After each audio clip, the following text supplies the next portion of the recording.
E hoje tivemos um dia de queda inesperada no Bitcoin após um dado dos Estados Unidos não agradar os mercados. É disso que eu vou falar nesse vídeo. Vou atualizar a análise gráfica do Bitcoin nesse contexto de queda que acabou fazendo muitas altcoins caírem. Vou comentar sobre a situação do mercado americano, que hoje esteve extremamente volátil e imprevisível após a divulgação desses dados. Vou comentar sobre esses dados, vou atualizar a análise de sentimento do Bitcoin, comentar também sobre o gráfico das principais altcoins, mas antes de continuar, meus amigos, não deixem de se inscrever aqui no canal da Aperio no YouTube, ativar o sininho para receber as notificações, deixar o like para dar aquela força, deixar seu comentário embaixo, seguir o nosso canal no Telegram, porque lá você acompanha as nossas operações e também não deixem de seguir a Aperio nas outras redes sociais, Instagram e TikTok. Então bora lá. Vamos começar aqui pelos tempos gráficos maiores, né? A gente não tem mudanças, tá? Mas você fala, nossa, Tainan, mas o Bitcoin caiu forte hoje, né? Chegou no 72, depois foi lá no 68, no 68, 69, né? A queda forte. Sim, tá? Mas a gente continua, pelo menos é o que eu consigo ver, naquele cenário da bandeira de alta do Bitcoin. Para mim, ele não foi invalidado, apesar de o Bitcoin ter voltado um pouco hoje, e o ideal seria ele ter passado os 72, tá dentro, tá? Vamos dizer assim, tá dentro da perspectiva. Não aconteceu nada aqui que invalida, por enquanto, essa bandeira de alta. E como eu vinha dizendo, tá? Para o Bitcoin conseguir engatar uma alta aqui, ele precisaria superar o 72. Tá? Superando o 72, ele romperia esse pivô de alta aqui para cima e aí poderia engatar um movimento, tá? Mas a região dos 72 está sendo uma resistência muito forte, não está deixando o Bitcoin subir aí nos últimos tempos, tá? Então isso aí atrapalhou um pouco. Esse dado macroeconômico de hoje era crucial e veio justamente no momento em que o Bitcoin estava ali testando essa região importante de resistência, né? Tempos gráficos menores, pessoal, eu chamo a atenção para o que pode se formar aqui, tá? Por enquanto ainda não temos um topo duplo, só que se o Bitcoin continuar caindo aí nos próximos dias, né? Amanhã e depois de amanhã vão ser sábado e domingo, então acho pouco provável a gente ter aí um movimento de queda muito incisivo nesses dias, tá? Geralmente, finais de semana, o mercado ele fica um pouco mais calmo, né? Raramente a gente vê grandes movimentações, tá? Mas se acontecer em algum momento aí nos próximos dias de o Bitcoin romper para baixo essa região aqui dos 66.500 dólares, meus amigos, ele vai formar um topo duplo, tá? Que normalmente é um padrão que indica a reversão de uma tendência de alta para uma tendência de baixa.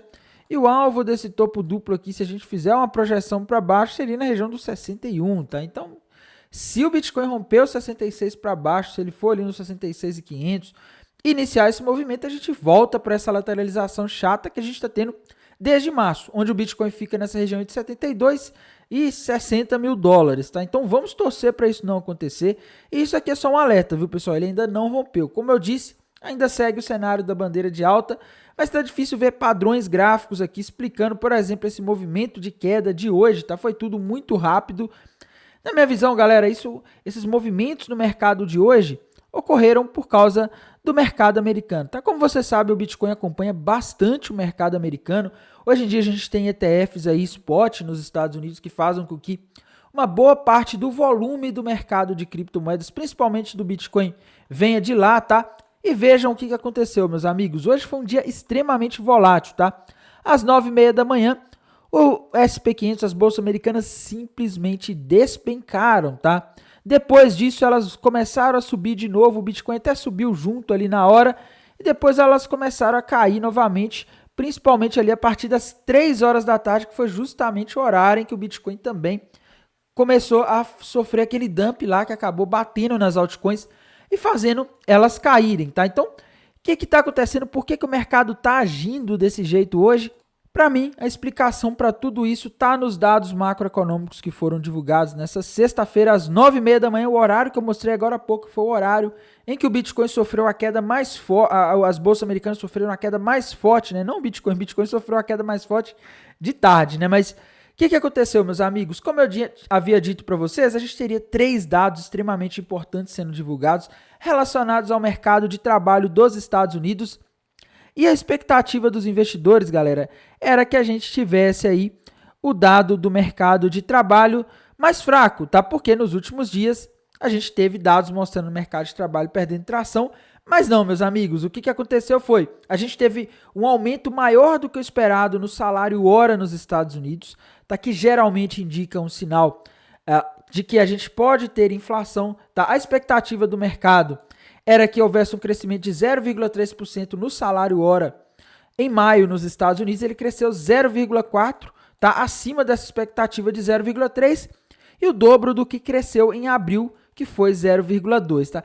Tainan, o que isso quer dizer? Se o salário cresce mais, se o salário cresce mais, ele tende a gerar mais inflação. Se ele gera mais inflação, o Banco Central dos Estados Unidos acaba sendo forçado a manter os juros altos por mais tempo do que o esperado. Essa é a interpretação do mercado, por isso que o mercado não vê isso daqui como algo bom, tá? O mercado fica preocupado quando ele vê isso, porque para a gente ter uma alta consistente do Bitcoin, das criptomoedas e dos ativos de risco nos próximos meses, a gente precisa que o Banco Central dos Estados Unidos comece a cortar juros, tá? E se a gente tem sinais de que a inflação pode voltar a subir, o mercado entende que o Fed não vai poder cortar juros. Se a inflação sobe, os juros precisam subir ou ficar altos para conter essa inflação, tá? Então, daí vem o medo, por isso que os investidores correram para vender ali às 9h30 da manhã. E não foi só esse dado, tá? Junto com esse dado, a gente teve também o payroll que surpreendeu, meus amigos. Veio muito acima da expectativa, tá? Quando a gente olha aqui, a gente vê que o mercado esperava um payroll de 182, tá? Ou seja, esperava a criação de 182 mil vagas no mês de maio, mas não, meus amigos, foram 272 mil, tá? Muito mais, mas quase 100 mil vagas a mais do que o esperado. E quase o dobro do mês anterior, galera. Em abril foram 165 mil vagas, né? Então, em maio, o mercado de trabalho nos Estados Unidos deu uma acelerada, deu uma aquecida, tá? Ele veio aí 272 mil vagas sendo criadas, bem acima do que os investidores esperavam. E se você tem mais vagas de emprego sendo criadas, isso significa que tende a haver uma inflação de salários, tá? Os salários tendem a subir mais. Inclusive, a gente viu isso aqui com o ganho médio por hora trabalhada crescendo mais que o esperado, tá? Se os salários crescem mais e a gente tem uma criação de vagas aí maior do que o esperado, é sinal de que a gente pode ter inflação, porque as pessoas estão com mais dinheiro, elas consomem mais, se elas consomem mais, elas tendem a empurrar o preço de tudo para cima, tá? Só que também tivemos um dado aí que eu acho que foi uma das coisas que foi um peso positivo aí, tá? O desemprego nos Estados Unidos subiu de 3,9% para 4%, tá?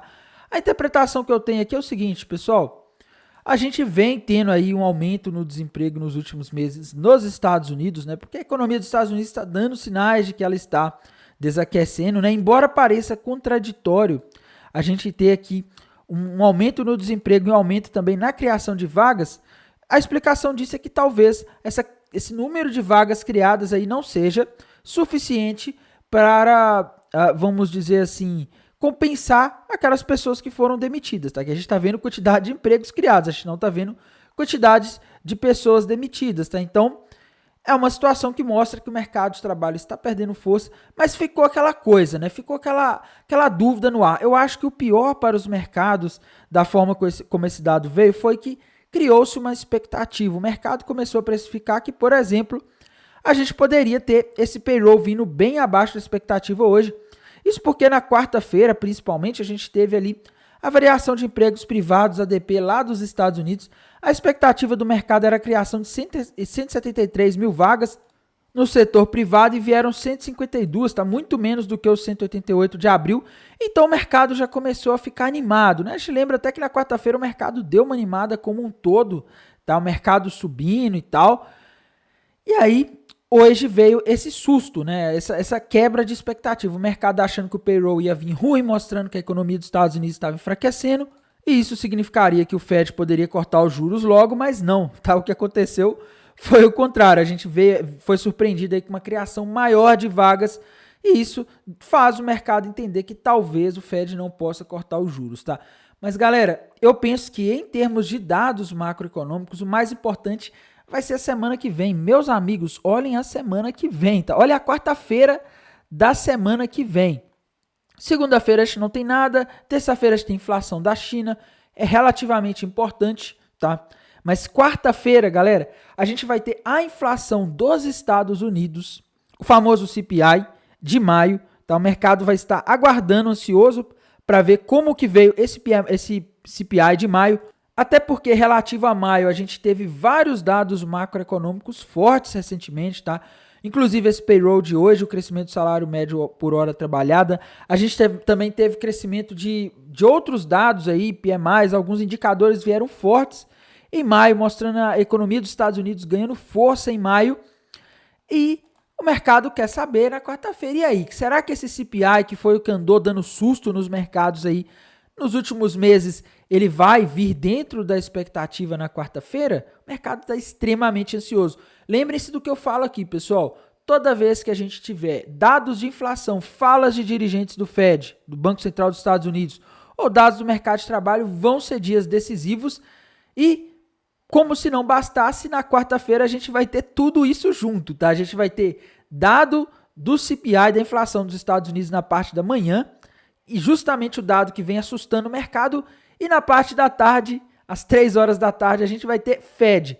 A gente vai ter não só o Fed, como a gente costuma ter na maioria dos meses, mas a gente vai ter o Fed trimestral, tá? Que é quando ele divulga o famoso dot plot, o gráfico de pontos, que mostra qual a perspectiva do Fed, do Banco Central dos Estados Unidos, de quem toma a decisão sobre as taxas de juros, de quanto eles acham que vai ficar a inflação para os próximos meses, a taxa de juros, que é o que o mercado quer saber, tá? E geralmente, nas últimas reuniões, a gente só vê o Jerome Powell falando, né? Então, muitas vezes ele dá uma moderada. A última ata do Fed divulgou coisas ali que o Jerome Powell não falou na reunião, tá? Por quê? Porque o Fed, ele tem vários representantes ali, vários diretores que votam, tá?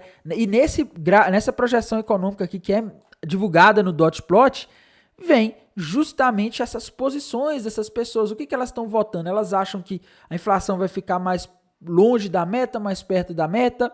Os juros, a gente acha que ele vai fechar em quanto nesse ano? Sabendo como vai fechar os juros, por exemplo, em 2024, o que eles estão votando, a gente já consegue ter uma noção se a gente vai ter 2 cortes de juros ou não, tá? Então, é extremamente importante. Quarta-feira tende a ser um dia extremamente turbulento, muito mais turbulento do que essa sexta-feira, tá? A gente vai ter várias coisas. Depois, na quinta-feira, a gente vai ter só PPI, né?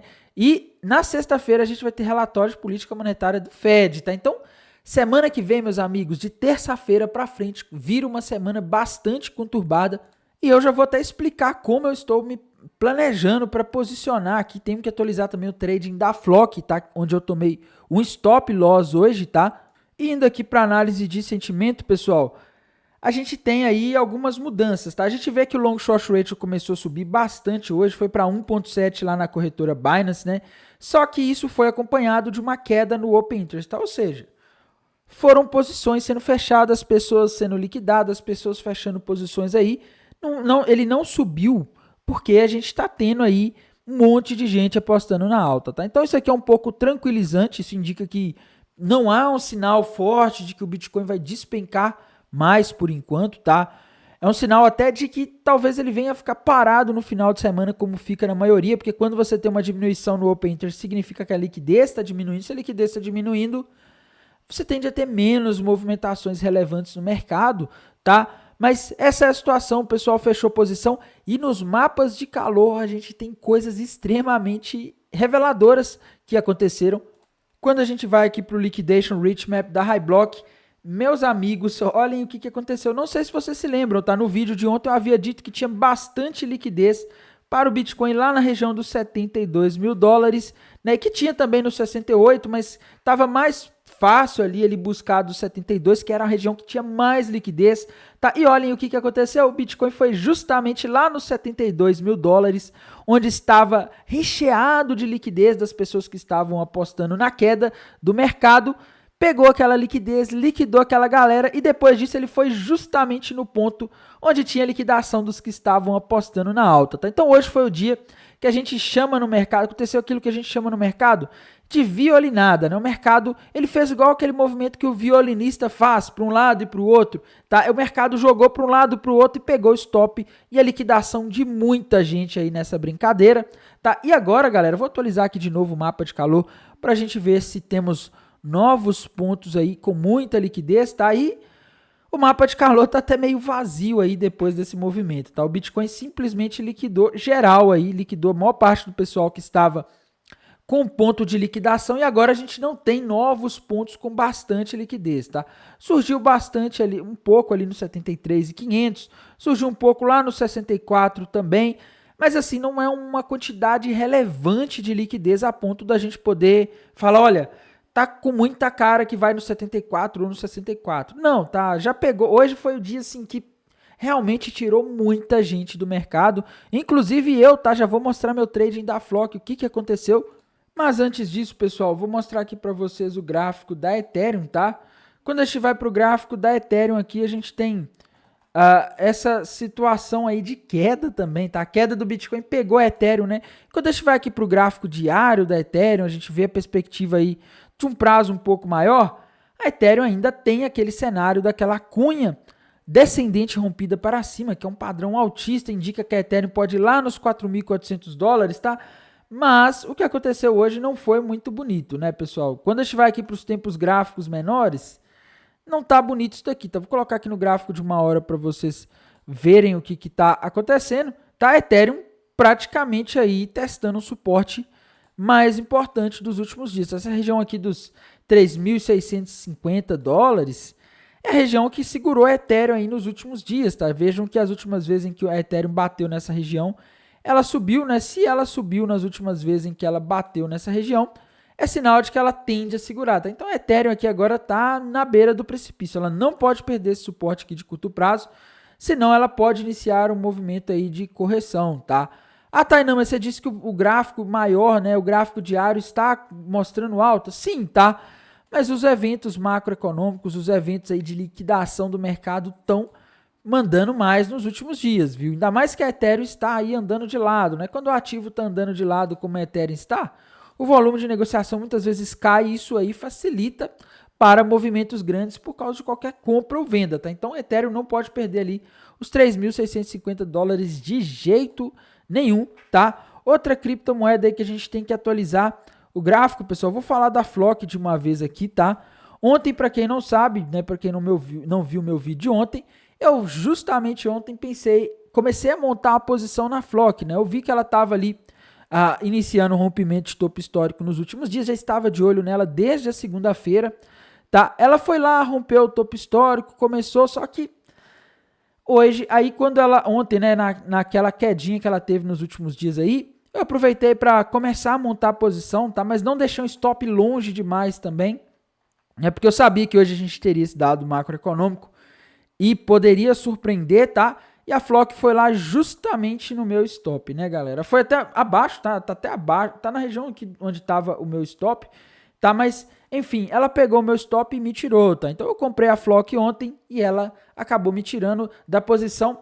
E, Tainan, meu Deus, você tomou stop, cara, que coisa horrível. Galera, é melhor perder ali 3%, 1%, 2% num stop do que você ficar comprado em um ativo e ele despencar, tá? Infelizmente o mercado é imprevisível e por mais que às vezes as coisas pareçam ser fáceis, a gente pode ter um dado macroeconômico como o de hoje que surpreende todo mundo e causa essa movimentação no mercado, tá? Então a gente está sempre vulnerável, por isso que a gente tem que se proteger. O stop é o que protege a gente. A gente às vezes tem que assumir alguns pequenos prejuízos aí para não sair perdendo muito dinheiro, tá? Mas eu vejo que, por exemplo, compensa eu arriscar mais uma entrada na Flock aqui se eu sentir segurança no mercado, porque se ela romper isso aqui para cima de fato e der sequência a esse movimento de rompimento de topo histórico que ela fez, o alvo desse pivô é 60% de alta, tá? Então, eu já vou avisando para vocês, eu vou só esperar essa quarta-feira que vem, a semana que vem, né? Ou perto da quarta-feira mesmo, dependendo de como eu ver como tá o clima do mercado, para remontar uma posição, montar uma outra posição na Flock, porque eu acredito que se as coisas continuarem positivas para o Bitcoin, para as criptomoedas como estavam nos últimos dias, pode ser que essa moeda aí tenha um bom desempenho, tá? Porque ela, rompendo isso aqui para cima, o alvo dela é 60% acima, né? Então, dá para montar operações aí com uma relação risco-retorno muito interessante, tá? Onde compensa, às vezes, correr um certo risco. Então, eu estou de olho na Flock ainda, quero montar uma posição nela, estou só aguardando para ver como vai ser a situação na semana que vem, principalmente na manhã da próxima quarta-feira, onde a gente vai ter a divulgação ali do dado de inflação dos Estados Unidos antes da reunião do Fed, porque eu acho que isso aí pode dar uma dica, tá? Bem, pessoal, além da Flock, né, a gente tem que atualizar a análise também das outras criptomoedas, tá? Matic, pessoal, Matic também é uma moeda aí que está presa no range, né? E veja, hoje ela foi justamente ali na região de suporte desse range, né? Se a gente olhar aqui a Matic, olhem só, tá? A Matic hoje caiu e ela já está há muito tempo aí, desde abril que a Matic está andando aqui, né?